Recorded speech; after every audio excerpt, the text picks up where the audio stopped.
ابتدا ہے رب جلیل کے بابرکت نام سے، جو دلوں کے بھید خوب جانتا ہے، دیکھتی آنکھوں سنتے کانوں۔ السلام علیکم۔ اللہ تعالیٰ سے ہمیشہ عزت، علم، آزادی، خوشحالی اور صحت کی دعا مانگیں۔ جو قدرتی حسن پاکستان کو اللہ تعالیٰ نے عطا کیا ہے، یہ آپ کو دنیا کے کسی کونے میں نہیں ملے گا۔ یورپ میں بلند ترین پہاڑ کی اونچائی 5000 میٹر ہے، جبکہ پاکستان میں 7500 میٹر کے 30 پہاڑ ہیں۔ دنیا میں 8000 میٹر کے 14 پہاڑ ہیں، ان میں سے 5 پاکستان میں ہیں۔ پاکستان دنیا کے ان 10 ممالک میں شامل ہے جس میں ہر قسم کی زمین موجود ہے۔ ہمارے ملک میں 1.5 گھنٹے کی فلائٹ کے بعد موسم بدل جاتا ہے۔ جقبہ باد میں 50 سینٹی گریڈ گرمی پڑتی ہے اور عین اس وقت ناگا پربت، کیٹو، ہندوکش اور راکا پوشی کا درجہ حرارت -50 ڈگری ہوتا ہے۔ ملک میں بے یک وقت صحرا بھی ہیں، سمندر بھی، دریا بھی۔ میدان میں یہ سرسبز پہاڑ بھی، خشک اور بنجر چوٹیاں بھی، اور برف کی ایسی غاریں بھی جن میں آج تک کسی انسان نے قدم نہیں رکھا۔ اس میں جدید ترین تہذیب 5000 سال پرانی سویلائزیشن کے ساتھ سانس لیتی ہے۔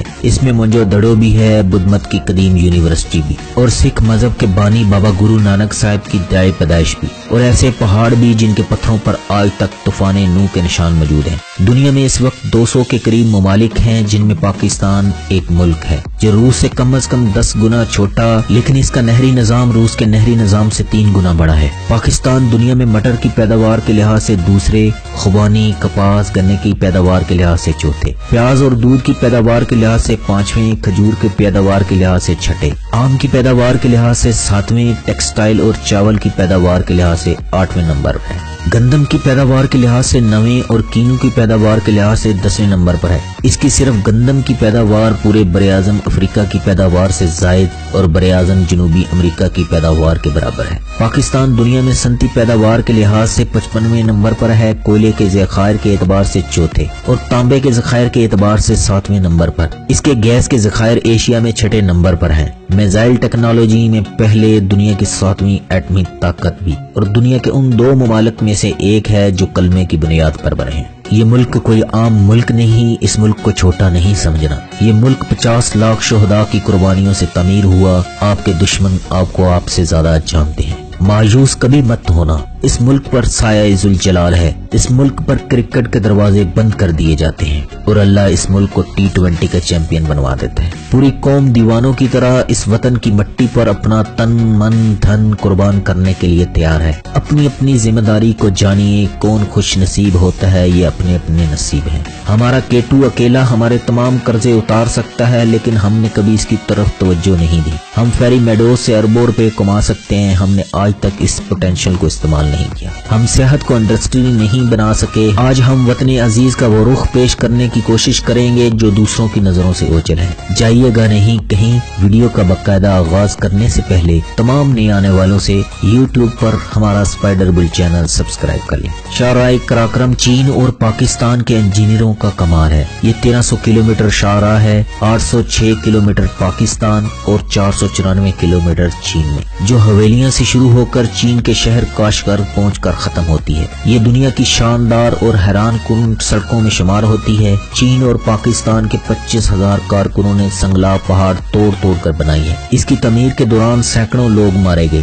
یہ 1979 میں چین کا جدید ترین دنیا کے ساتھ پہلا زمینی رابطہ تھا۔ اس سڑک نے پاکستان اور چین کے لوگوں کی زندگی میں شاندار کردار ادا کیا۔ چین 80 کی دہائی تک دنیا سے کٹا ہوا تھا۔ دنیا کی کوئی فلائٹ چین جاتی تھی اور نہ ہی چین اترتی تھی۔ چین کے مسلمان عمرہ اور حج کی نعمت سے محروم تھے۔ چین میں قرآن کی اشاعت نہیں ہوتی تھی۔ اس سڑک نے چین کے مسلمانوں پر عمرہ، حج اور قرآن کا راستہ کھول دیا۔ چینی مسلمان شاہراہ قراقرم پر بسوں، گھوڑوں اور پیدل سفر کرتے ہوئے راولپنڈی آتے اور جہاں سے PIA کے ذریعے مکہ اور مدینہ پہنچ جاتے۔ یہ لوگ واپسی پر پاکستان سے قرآن کریم کے نسخے بھی لے جاتے۔ چینی حاجیوں نے پاکستان میں چینی مصنوعات بھی متعارف کرائیں۔ راولپنڈی کالے روڈ پر ان کی سرائیں ہوتی تھی، جسے اب چائنا مارکیٹ بھی کہا جاتا ہے۔ یہ لوگ فلیٹ تک ان سراؤں میں رہتے تھے۔ یہ لوگ دن کو اپنا سامان سرائے کے باہر سجا کر بیٹھ جاتے۔ پاکستانی یہ سامان خریدتے، شام کے وقت یہ سرائے کے اندر چلے جاتے۔ اس سامان میں سنہری رنگ کا سیفٹی ریزر بھی ہوتا تھا۔ پاکستان کی ایک نسل نے اس سیفٹی کے ذریعے شیو کی ہوگی۔ یہ سیفٹی ہمارا چین کے ساتھ پہلا باقاعدہ تجارتی تعارف تھا۔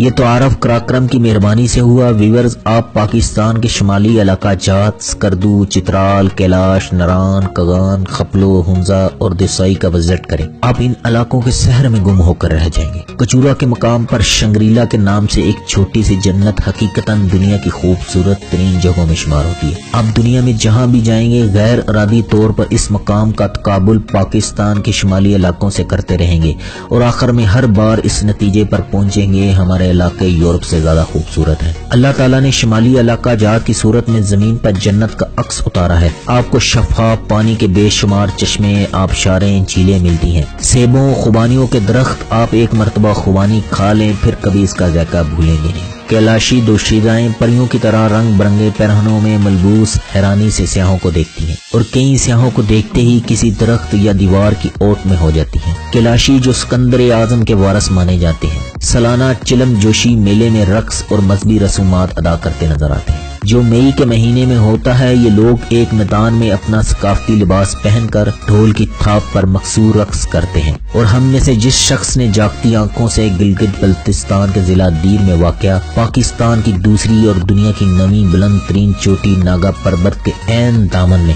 فیری میڈوز نہیں دیکھی وہ بدنصیب انسان ہے۔ آپ کو بے شمار ملکی اور غیر ملکی سفر ناموں میں اس کا تذکرہ ملے گا۔ کراکرم کے ایک طرف بلند و بالا پہاڑ ہیں، دوسری طرف گہرائی میں دریا سندھ۔ اسلام آباد سے گلگت تک 628 کلومیٹر کا فاصلہ ہے۔ یہ سفر انتہائی کٹھن ہے، چلاس خشک بنجر اور سنگلا پہاڑوں میں گھرا ہوا ہے۔ رائے کوٹ برج یہ مقام فیری میڈوز کا بیس کیمپ ہے، یہاں سے اصل سفر شروع ہوتا ہے۔ عام گاڑیاں یہاں سے اوپر نہیں جا سکتی، چنانچہ لوگ اپنی گاڑیاں یہاں چھوڑ جاتے ہیں اور باقی سفر مقامی جیپوں پر طے ہوتا ہے۔ رائے کوٹ برج پر مقامی لوگ جیپوں کے ساتھ کھڑے ہوتے ہیں۔ ان لوگوں نے جیپوں کی آمد و رفت کا باقاعدہ سسٹم بنا رکھا ہے، یہ اپنی اپنی باری پر مسافر اٹھاتے ہیں۔ انہوں نے ریٹس بھی طے کر رکھے ہیں، شروع میں ریٹس زیادہ لگے گا لیکن جب تاتو گاؤں پہنچیں گے تو یہ لوگ اس کرائے کے حقدار محسوس ہوں گے۔ آپ پانی کو دو پہاڑوں کے قدموں میں بہتا ہوا دیکھ سکتے ہیں۔ تاتو اس سفر کا واحد سٹاپ اوور ہے جو سلفر کے گرم چشمے کی وجہ سے تاتو یعنی گرم کہلاتا ہے۔ تاتو خوف کے سفر میں امن کا بہت بڑا جزیرہ ہے،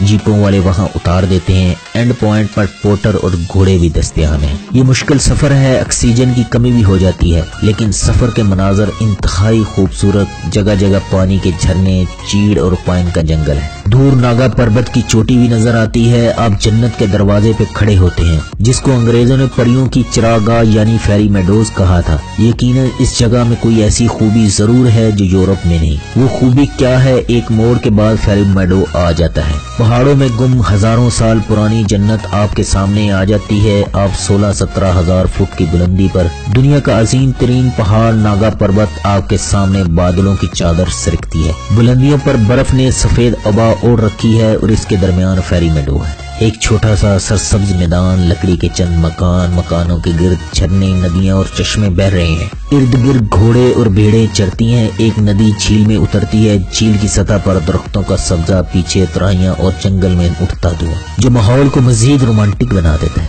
فیری میڈو ایک طویل، جیتی جاگتی، دھڑکتی ہوئی پینٹنگ ہے۔ آپ اس کیفیت میں کتنی صدیاں گزار دیں گے کاؤنٹ نہیں کر سکیں۔ اس کو دیکھنے میں کوئی ایسا منتر ہے، ایسی بے شمار خوبیاں ہیں جس سے امریکہ اور یورپ محروم ہے۔ فیری میڈوز میں ہٹ کی شکل کے ہوٹل ہیں، ان ہٹ سے ناگا پربت پوری طرح ناگا نظر آتا ہے۔ ناگا پربت محض ایک پہاڑ نہیں، یہ ایک طلسم ہے جو ہر دیکھنے والی آنکھ کو اپنی طرف کھینچ لیتا ہے۔ یہ طلسم 200 سال سے کو پہماؤں کو اپنی طرف کھینچ رہا ہے لیکن جو بھی اس کی طرف جاتا ہے وہ واپس نہیں آتا۔ اسی وجہ سے اسے کلر ماؤنٹین، قاتل پہاڑ کہا جاتا ہے۔ ناگا پربت شمالی علاقہ جات کی چار اطراف سے اپروچیبل ہے لیکن فیری میڈو اس کی مشکل ترین اپروچ ہے۔ 1895 میں برطانوی کو پیما اسے سر کرنے کے لیے نکلا لیکن ٹیم سمیت اس کی برف میں دفن ہو گیا۔ اس کے بعد کو پیماؤں کی قطار لگ گئی، جو گیا وہ پھر واپس نہ آیا۔ آج تک صرف 2 ٹیمیں اس کے دامن کو ہاتھ لگانے میں کامیاب ہوئی ہیں، ایک 1953 اور دوسری 1995 میں۔ باقی تمام اس کی برف میں ہڈیاں بن کر دفن ہو گئی۔ فیری میڈو میں سردی ہوتی ہے، دن کے وقت درجہ حرارت 4-5 ڈگری ہوتا ہے اور رات کو یہ منفی میں چلا جاتا ہے۔ آپ لکڑیاں جلا کر ہاتھ تاپنے پر مجبور ہو جاتے ہیں۔